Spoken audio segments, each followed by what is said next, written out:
한 절씩 교독하겠습니다. 천국은 마치 품꾼을 얻어 포도원에 들여보내려고 이른 아침에 나간 집주인과 같으니,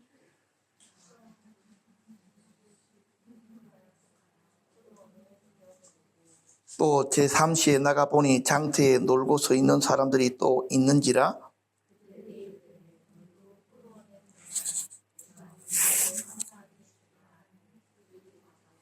제6시와 제9시에 또 나가 그와 같이 하고,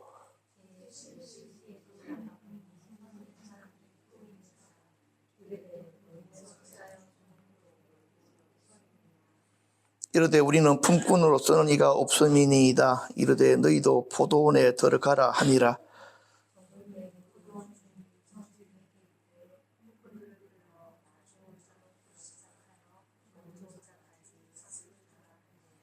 제11시에 온 자들이 와서 한 데나리온씩 받거늘,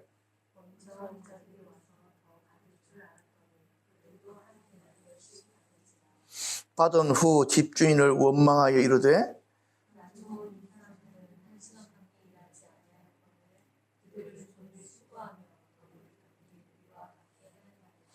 주인이 그중 한 사람에게 대답하여 이르되 친구여, 내가 내게 잘못한 것이 없노라. 내가 나와 한 데나리온의 약속을 하지 아니하였느냐?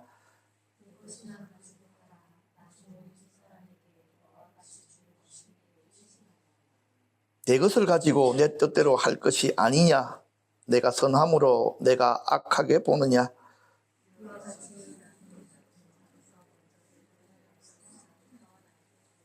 아멘. 잠시 한번 더 기도하겠습니다. 주님, 주님의 말씀에 비밀한 것들을 열어 보여주십시오.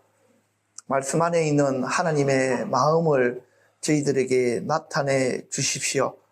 말씀을 전하는 자나 듣는 자가 한 가지로 주님의 말씀에 굳게 붙들린 시간 되기를 원합니다. 감사를 드리며 예수님 이름으로 기도합니다. 아멘. 오늘 말씀의 제목은 나중된 자로서 먼저 되는 것입니다. 인생 역전에 대한 말씀이기도 합니다. 여러분들이 인생 역전이라는 단어를 어디에서 많이들 보셨습니까? 로또 판매점 앞에 가면요, 인생 역전 이렇게 딱 써놨답니다. 로또 한 방이면 뭐가 역전이 된다고요? 예, 가난한 인생이 부한 인생으로 역전이 될 수 있다, 그런 말입니다. 그런데 사실은 로또에 당첨된 많은 사람들이 행복한 삶을 살았을까요? 그렇지 않습니다. 왜냐하니까요, 갑자기 벌은 그 돈이 그 사람을 망쳐버리기 때문에 그런 것입니다. 하나님께서 원래 아담에게 내린 저주 중에 하나가 무엇입니까? 필경 네가 땀을 흘려서 버는 돈만이 너에게 해롭지 않게 할 것이다 라는 저주가 걸려있기 때문에 땀 흘리지 아니하고 쉽게 벌은 돈은 그 사람을 망치게 되어져 있다. 이것이 역사적으로 살펴봐도 한 번도 어긋남이 없는 일이었습니다. 그럼에도 불구하고 많은 사람들이 인생 역전을 이루기 위해서 복권집 앞을 들락날락합니다. 왜 그렇습니까? 욕심에 이끌리기 때문에 그렇습니다. 저는 진정한 인생 역전에 대한 말씀을 오늘 전하려고 합니다. 그래서 말씀 안에 인생 역전의 비밀들을 여러분들이 발견하시기를 바랍니다. 천국은 마치 품꾼을 얻어 포도원에 들여보내려고 이른 아침에 나간 집주인 같으니, 예수님은 천국 비유를 설명하십니다. 천국 비유는 천국의 원리를 설명하는 것입니다. 하나님의 나라의 원리가 어떻게 생겨먹었는지를 여러분들이 이해하시는 것이 복이 됩니다.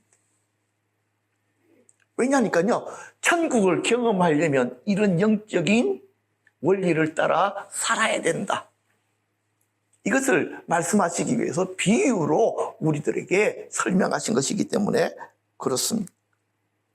자, 그런데요, 이 천국이 마치 뭐처럼 보입니까? 품꾼을 얻어 포도원에 들어보내려고 이른 아침에 나간 집주인과 같다, 그렇게 말씀합니다. 포도원에서 일꾼이 가장 필요할 때가 언제일까요? 그것은요, 포도 수확기입니다. 평소에는 가족들만의 힘으로도 그쵸, 일들을 해나갈 수가 있습니다. 그러나 포도 수확철이 되어지면 가족의 힘으로는 처리를 할 수가 없습니다. 특히 포도란 놈이 얼마나 심술궂은 녀석이냐면요, 포도가 다 익었는데 따지 아니하면 터져버립니다. 그렇기 때문에 포도철을 넘기면 큰일 나는 과일이 바로 이 포도입니다. 그래서 포도철이 되어지면 수단과 방법을 가리지 아니하고 어떻게 한다고요? 수확철 내에 그 포도들을 다 따내야 되는 것입니다. 천국에서 품꾼을 구한다는 말은 바로 하나님의 추수가 이루어지고 있다, 하나님의 수확이 이루어지고 있다, 이런 뜻입니다. 그래서 말입니다, 마태복음 9장 37절에도 이에 제자들에게 이르시되 추수할 것은 많되 일꾼은 적으니 그러므로 추수하는 주인에게 청하여 추수할 일꾼들을 보내어 주소서 하라라고 예수님께서 말씀하셨습니다. 예수님께서 이 땅에 오신 다음에, 그리고 그 예수님께서 성천하신 다음에 이 땅에는 어떤 일들이 벌어집니까? 추수의 일들이 일어나기 시작했습니다. 첫 번째 추수가 오순절날의 축복입니다. 그래서 많은 사람들이 예수님을 믿고 그쵸, 구원받는 일들이 나타났다. 그리고 이 추수가 언제까지 이루어지냐니까 예수님 재림 때까지 추수는 계속해서 이루어져 갑니다. 자, 그런데 말입니다, 저는요 요즘에 아침만 되어지면은 세계 뉴스들을 살펴봅니다. 특히 중동에서 어떤 일들이 벌어지고 있는가, 이스라엘에서 어떤 일들이 벌어지고 있는가 관심을 가지고 살펴보고 있습니다. 왜 그렇습니까? 마지막 날의 일은 바로 그 땅에서 일어나기 때문에 그렇습니다. 그래서 저는 요한계시록을 연구를 많이 한 사람으로서 지금 이스라엘과 이란이 언제 전면전을 벌리느냐는 부분에 관심을 가지고 보고 있습니다.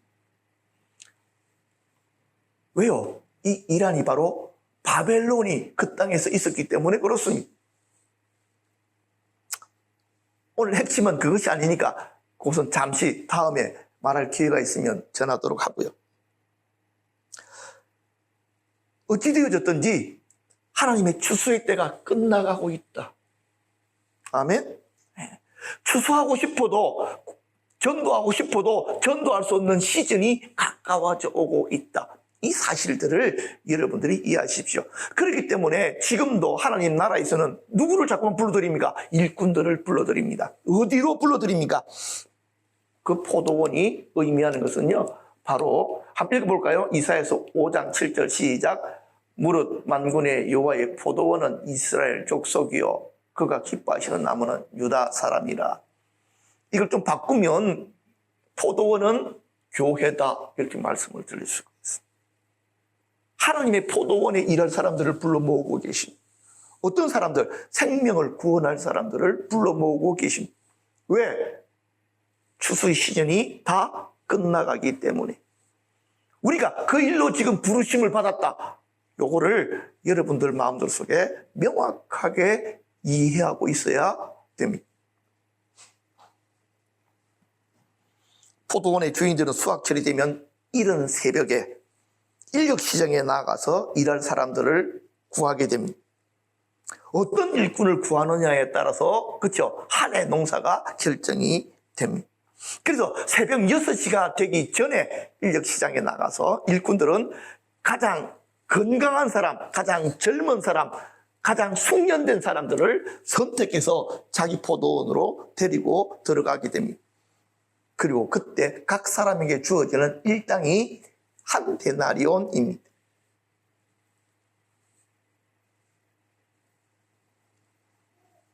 주인은, 포도원 주인이 새벽 6시에 나가서 필요한 만큼 사람들을 데려다가 포도원에서 일을 시키기 시작했습니다. 그런데 말입니다, 일손이 더 부족한 거예요. 그래서 3시에 또 나갔답니다. 여기서 말하는 3시는요, 우리나라로 시간으로 이야기하면 9시. 저는 가만히 생각해보면 9시쯤 되어지면 6시에서부터 일하기 시작해가지고 9시쯤 되어지면 참 먹는 시간 정도 되는 것 같아요. 그때 또 주인이 나가서 장터에 나가보니까 사람들이 있는 거예요. 그래서 그 사람들 중에 어떻게 되어집니까? 일할 사람들을 데리고 들어오게 됩니다. 그런데 이 3시에 나가면요, 참 어떤 사람들이 몰려져 있느냐면 6시, 그러니까 우리로 말하면 6시에, 새벽 6시에 선택을 받아서 일하러 가야 되는데 이 사람들은 선택받지 못한 사람들이에요. 그런데 막상 집으로 들어가기에는 너무나도 그런 거예요. 그래, 혹시라도, 그쵸? 늦게라도 어떤 사람이라도 나와가지고 자기를 데리고 가지 아니할까 하고 망설이면서 서 있는 사람들이. 그 사람들 기분이 어땠을 것 같아요? 자기를 선택했을 때. 기쁘죠. 왜? 그냥 돌아가면 가족들이 어떻게 생각하겠습니까? 감사함으로, 그쵸? 포도원으로 들어갑니다. 그런데 또 일꾼들이 부족해요. 그래서 이 주인이 다시 한번 나오게 되는데 그때가 6시입니다. 우리 시간으로 이야기하면 12시예요. 12시에는 뭐 먹는 시간입니까? 점심 먹는 시간입니다.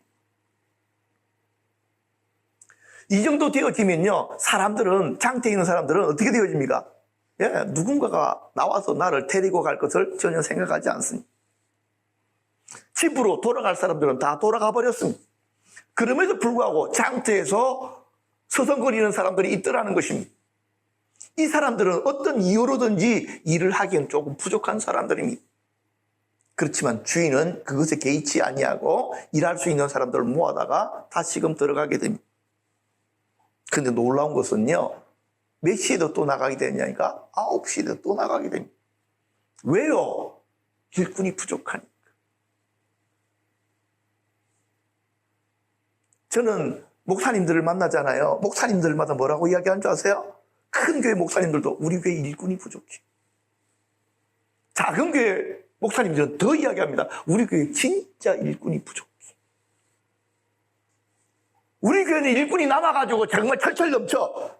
이런 교회를 제가 한 번도 만나본 적이 없습니다. 하나님의 나라가 그렇게 생겨먹었습니다.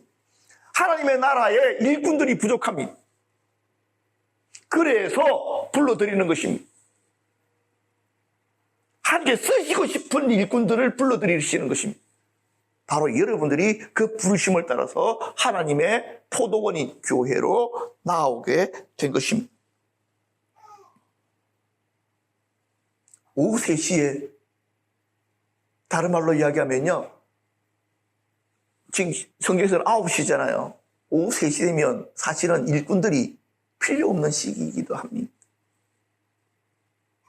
그런데 그때에 부르심을 받아서 포도원에 들어가서 일하는 사람들도 있습니다. 누구의 은혜 때문에요? 포도원 주인의 은혜 때문에. 자, 그런데 말입니다. 제 11시에도 포도원 주인이 장터에 나갔더니 놀고 서 있는 사람들이 있더라는 것입니다. 12시는요, 일이 끝나는 시간입니다. 직장인들 잘 아시잖아요. 5시 퇴근이면 언제부터 준비합니까? 마음 준비를. 4시부터 퇴근할 마음 준비를 합니다. 하던 업무들을 멈추고, 그렇죠? 정리를 하기 시작합니다. 왜? 땡 하면 나가야 되니까. 지금 이 11시는요, 일을 정리하는 시간입니다. 일꾼을 불러들이는 시간이 아닙니다. 그런데도 불구하고요, 이 포도원 주인이 11시에도 누구를 불러들였다고요? 일할 수 있는 사람들을 불러들였습니다. 이 사람들은 어떤 사람들입니까? 예, 늙었거나 건강하지 않거나 일을 제대로 못하거나 무언가 부족하기 때문에 아무도 데리고 가지 않았던 사람들입니다.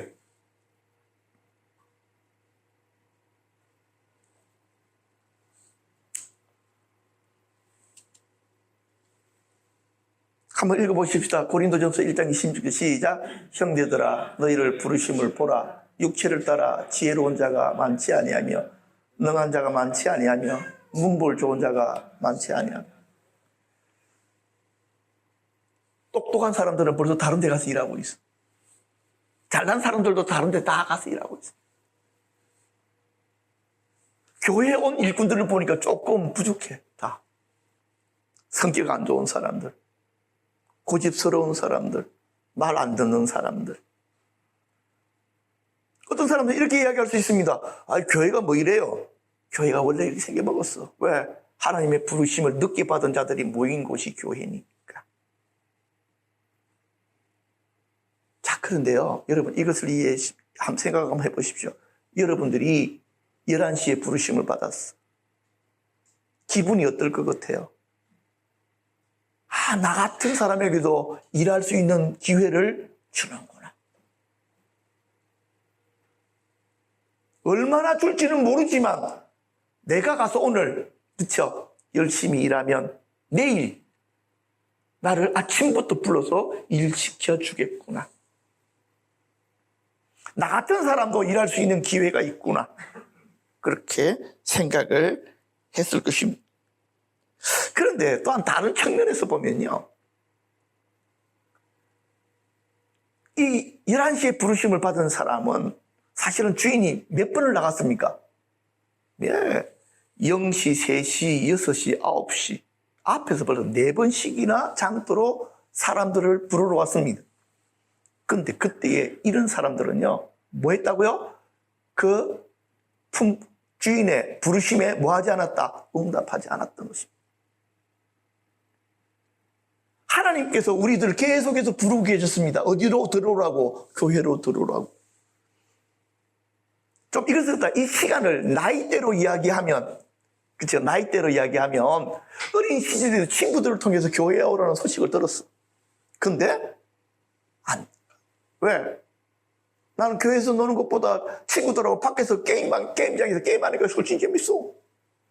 청년기에도 또 부릅니다. 청소년기에도. 그래서 그 부름에 응답하지 않습니다. 왜? 친구들하고 노는 게 더 재밌어.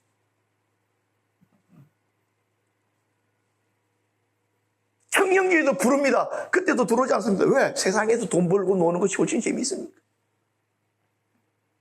부르심을 안 들은 것이 아니라 부르심을 들었는데도 불구하고 자기의 관심이 다른 데 있었기 때문에 그렇습니다. 여러분들은 언제 부르심을 받았습니까? 어떤 아이들은요, 엄마 뱃속에서도 부르심을 받습니다. 그죠? 나는 교회에 내가 선택한 게 아니고 어느 날 태어나 보니까 우리 엄마가 찬양하고 있더라, 야. 나는 우리 엄마 등에 업혀가지고 날마다 가서 들은 것이 찬양밖에 없어. 이게 영시의 부르심을 받은 아이들입니다. 저희 아버님은 50세 때 하나님의 부르심을 받았습니다. 죽을 병에 걸려가지고. 하나님 기적적으로 저희 아버님은 살리심으로 말미암아 하나님의 교회 포도원으로 들어가셨습니다. 그래서 저희 아버님은 감사함이 많은 분이었습니다. 나 같은 거, 정말 병들었던 거, 쓸모없는 거, 하나님이 나를 불쌍하게 여기셔서 하나님께서 나를 하나님의 교회로 부르셨으니 내 목숨 바쳐 주님께 충성하리라. 우리 아버님 마음속에 그런 마음이었어요. 근데 모태신앙들은 좀 마음이 안 그래. 내 재수 없이 예수 믿는 엄마 부모 밑에 태어나가지고 주일날마다 놀지도 못하고 이게 무슨 꼴이냐 이러면서 교회 다니는 거. 저는 24세 때 하나님의 부르심을 받은 것 같아요. 그 이야기는 제가 하지 않겠습니다. 고려문학 나누어 드린데 보면은 그 안에 내가 어떻게 부르심을 받았는지에 대한 이야기들은 쓰여져 있습니다. 여러분들은 언제 부르심을 받았습니까? 하나님의 부르심을 받는 그것이 축복입니다. 그리고 하나님께서 우리를 통해서 하실 일들을 발견하는 그것이 축복입니다. 하나님께서는 우리를 불러 모아놓고 교회에서 예배만 드리라고 부르신 것이 아닙니다. 예배는 하나님과 교통하는 것일 뿐입니다. 하나님께서 이 예배를 통해서 우리들에게 영적인 것을 공급하십니다. 그리고 우리를 통해서 무언가 하시고 싶은 일들이 있습니다. 그것을 여러분들이 발견하는 여러분들이 되시기를 바랍니다. 11시에 부르심을 받은 자들. 어쩌면 우리 한성국 성도님 같은 경우에는 지금 11시에 부르심을 받은 겁니다. 그렇죠? 축하합니다. 예, 정말 축하합니다. 이게요, 얼마나 큰 축복인지는 죽음 앞에 서보면 압니다. 진짜입니다. 죽음 앞에 딱 서보면요, 틀립니다. 그래서 죽으면요, 우리의 몸에서 영이 쑥 빠져나가잖아요. 그때 마지막 모습이 딱 지키거든요. 영이 몸에서 빠져나가는 순간에 지옥을 딱 보는 사람들은요, 어떻게 되겠습니까? 죽지 않으려고요, 옆에 있는 것을 확 움켜쥐게 됩니다. 이 손은 펴지지가 않아요. 저희 고모부님은요, 돌아가실 때 천사처럼 얼굴이 변했습니다. 그래서 우리가 알았죠. 아, 이분 천국 간 게 맞다. 뭘 보니까? 남아있는 돌아가신 모습을 보니까. 생각해 보시죠. 몸이 빠져나가는데 주님께서 딱 기다리고 계시는 거예요. 우리의 목자, 영혼의 목자가 기다리고 계시는 거예요. 우리를 어디로 데려가려고? 천국 데리고 가려고. 그것보다 더 큰 축복이 어디 있습니까? 사람들은 죽음을 다 두려워합니다. 두려울 수밖에 없습니다. 왜? 죽음의 강이 너무나도 두렵기 때문에. 예수 믿는 것이 축복인 것은 사실은 그때까지 가지 아니해도 매일의 삶에서 여러분들이 체험하게 되실 것입니다. 자, 그런데 말입니다. 일하는 자의 품삯을 한번 이렇게 보십시오. 이 한 데나리온은요, 일하는 자에게 주시는 하나님의 축복으로 생각을 하시면 돼요.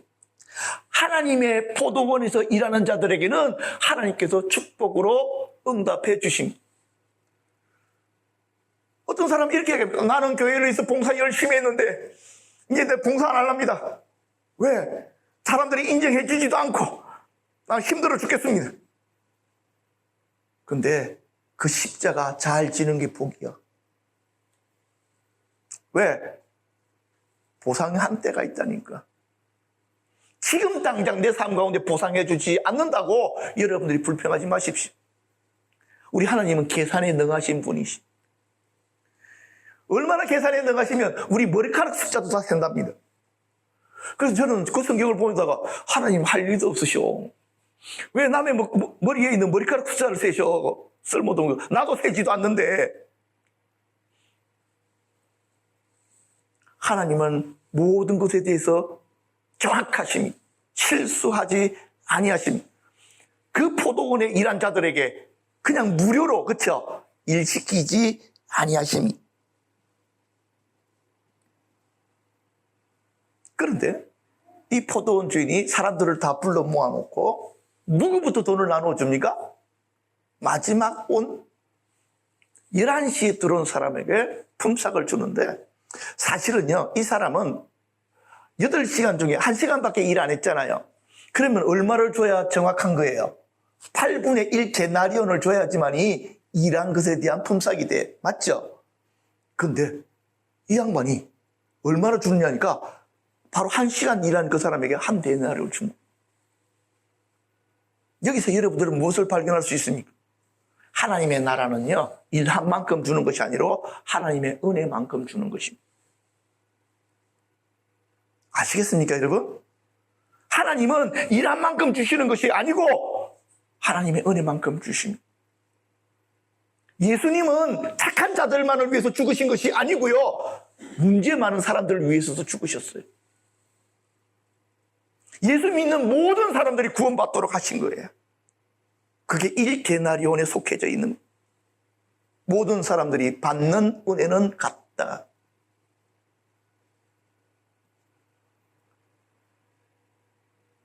여기서 우리들은, 우리 옛사람은 뭐라고 이야기하냐면, 아니 뭐 그래, 일한 만큼 받는 것이 공평한 거지. 어떤 사람은 조금 일했는데도 많이 받는다면 그건 잘못된 거 아닙니까? 그거는 네 생각이고, 하나님의 나라는, 그렇죠? 하나님의 나라는 일한 만큼 받는 것이 아니고 하나님의 은혜만큼 받는 것이다. 그래서 1시간 일한 사람이 한 데나리온을 받는 것을 보고, 그러면은 3시간 일한 사람은 어떻게 계산했겠습니까? 저 사람이 한 데나리온, 1시간 일해가지고 한 데나리온 받으면 난 3시간 일했으니까 3데나리온 받는 것이 마땅하다 생각할 것입니다. 그리고 하루 종일 일했던 사람들은요, 아이고야, 오늘 너무 좋은 주인 만났네? 1시간 일한 인간이 한 데나리온을 받아? 나는 8시간 일했으니까 8데나리온 받겠구나 하고 생각했습니다. 그런데 막상 그들 손에는 얼마씩 주어집니까? 동일한 한 데나리온.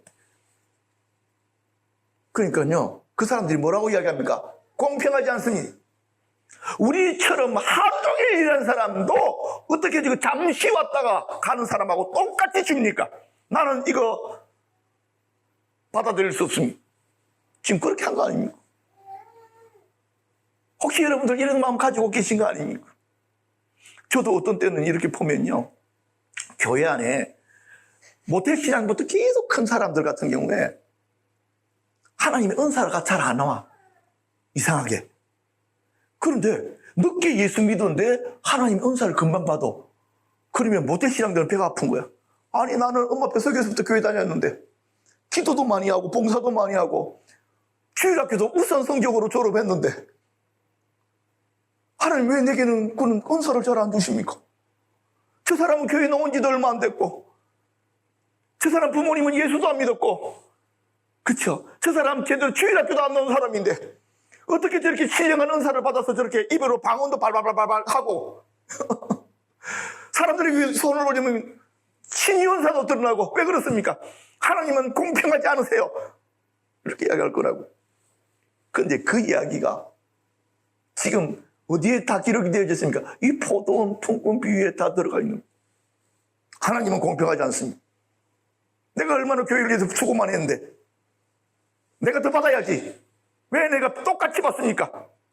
아니, 저 사람은 예수 믿은 지 얼마 안 됐는데 나는 평생 믿었는데 둘 다 똑같은 구원 받으면 어떡합니까? 이렇게 말하는 것과 다르지 않습니다. 근데요, 참 포도원 주인이신 하나님은 재미있으신 분이, 야, 내 것 가지고 내 마음대로 하는데 네가 왜 시비냐? 그쵸? 하나님 마음이에요.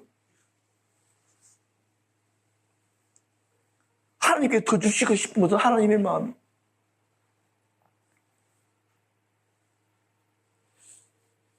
여러분들 잘 아시잖아요. 예수님이 십자가에 달리실 때에 예수님의 십자가 오른편에 있던 사람들은, 그 사람은요 평생 예수 안 믿었어. 그죠?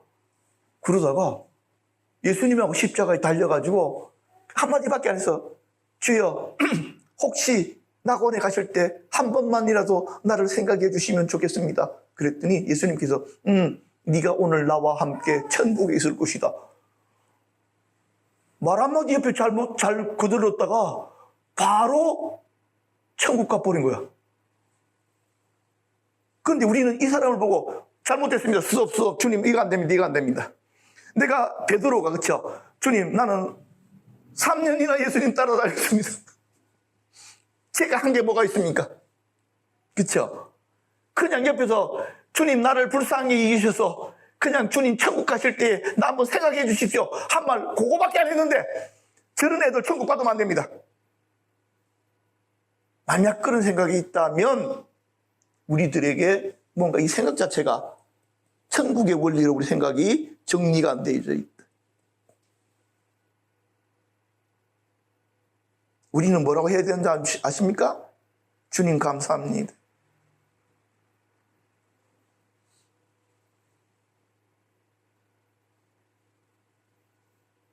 언제라도 예수 믿어 구원받을 수 있도록 허락해 주셔서 감사합니다.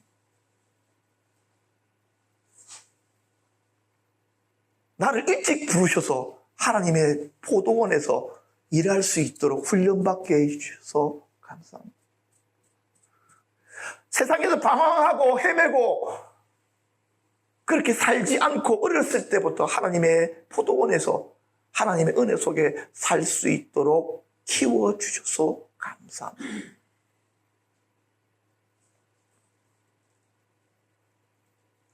동일한 한 데나리온씩을 다 받습니다. 그죠? 그런데 이 중에서 누가 제일 감사했을까요? 누가 감사함이 컸을까요? 당연하지. 가장 늦게 온 11시에 들어온 그 사람이 제일 감사하지. 한 데나리온은 그 주인이 주는 은혜입니다. 그 은혜에 대해서 감사함으로 받는 그것. 그래서 예수님께서 뭐라고 하십니까? 나중된 자로서 먼저 되고 먼저 된 자로서 나중되리라. 역전이 일어납니다. 분명히 어떤 사람들이 앞서 있었습니다. 그런데 주님 앞에 가서는 뒤집어져 버렸습니다. 무엇 때문에요? 핵심에는 뭐가 있습니까? 감사입니다. 감사함이 많은 사람이 하나님 앞에 가장 먼저 됩니다. 하나님께 하나님께서 내게 행하신 모든 일들에 대해서 즐거움과 감사로 반응하는 그 사람을 하나님께서는 앞서 세우십니다. 이것이 인생 역전의 비밀입니다. 요거를 여러분들이 발견하셨기를 바랍니다. 바울도요. 한번 읽어보시죠. 시작. 나는 사도들 중에 가장 작은 자라. 나는 하나님의 교회를 박해했으므로 사도라 칭함받기를 감당하지 못할 자니라. 그러나 내가 나된 것은 하나님의 은혜로 된 것이니 내게 주신 그의 은혜가 헛되지 아니하여 내가 모든 사도보다 더 많이 수고하였으나 내가 한 것이 아니요 오직 나와 함께 하신 하나님의 은혜로다. 바울은 하나님의 은혜를 아는 자였습니다. 자기는 마땅히 받아야 될 것이 아닌 그쵸? 은혜를 받았다는 걸 알았습니다. 왜? 자기는 하나님을 위해서 일한 자가 아니라 하나님을 방해하던 자였기 때문에. 그럼에도 불구하고 나 같은 것을 부르셔서 하나님 일꾼 삼아주셔서 감사합니다. 바울이 사도된 것은요, 감사함 때문입니다. 그는 자기 자신을 자랑하지 않았습니다. 여러분 삶에 감사가 흘러 넘치기를 바랍니다. 데살로니가 전서 5장 16절 말씀을 제가 읽고 오늘 말씀 마치려고 합니다. 항상 기뻐하라, 쉬지 말고 기도하라, 범사에 감사하라. 이것이 그리스도 예수 안에서 너희를 향하신 하나님의 뜻이니라. 다시 한번 읽겠습니다. 범사에 감사하라. 이것이 그리스도 예수 안에서 너희를 향하신 하나님의 뜻이니라. 불평하려면요, 우리 주변에 불평할 게 너무 많아. 그죠? 이것도 불평스럽고 저것도 불평스럽고 이것도 불평스럽고. 그러나 내가 그 조건들을 감사하기 시작하면 나의 감사가 그 상황들을 바꾸어 놓기 시작할 것입니다. 그것이 하나님께서 우리들에게 주신 인생 역전의 비결입니다. 감사함이 많은 자는 항상 어떻게 된다고요? 앞서 세워지게 될 것이다. 이 비밀들을 여러분들이 깊이 붙드는 여러분들 되시기를 주님의 이름으로 축복합니다. 기도하겠습니다.